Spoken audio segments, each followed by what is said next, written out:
Good evening. This is Julianne, and I'm here to tell you another story in the Adventures in Motherland. This story took place last year, September of 2011. One morning, I was dropping off a rent-a-car and walking back to my home.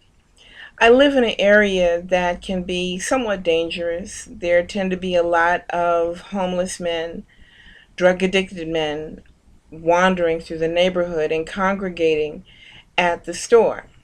Well, on this occasion, as I was walking through, I was trying to just be very smooth as I went forward, but something said stop.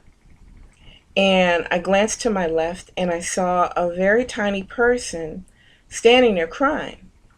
And I asked him, "What's wrong?" And it turned out to be a little boy. He couldn't have been any older than 9 or 10. And he said, "I'm lost. I started in a new school and I don't know how to get there." So I asked him, "Do you know your mom's telephone number at work?" And he said yes. So I pulled out my phone and we dialed his mom's number. I explained to her, "My name is Julianne and I have your son here. It looks as if he's lost. I'm going to let you speak to him." So he told her what happened and then he gave me the phone back. And I said, "Mom, if it's okay with you, I'm going to hop in a cab with him and we're going to take him to school." So that's just what we did. And miraculously, a cab came almost right away, which is unusual in my neighborhood. So we jumped into the cab and it turns out that he was about 8 or 9 blocks away from where he should have been. But we arrived at the school. And then the mom got off the phone with me because I kept her on the line the whole time. And I guess she called the office to verify that he actually arrived. And I stayed in the cab so I could go back home. As it turns out, when she called me back, she thanked me. And she said something that will stay with me for the rest of my life. She said, "Thank you so very much. That story could have ended in a completely different way." That fact will stay with me. I tell this story hesitantly because it's a spiritual thing for me. I have 4 beautiful children of my own, and I always pray for their safety.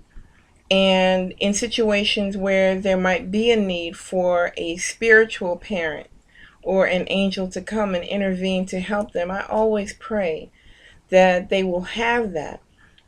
There's another element of the story, however, which is that in Washington, D.C., our neighborhood schools are disappearing. They're being closed at an alarming rate, and it's not clear that school officials or the police or elected leadership is really taking the public safety issue into account.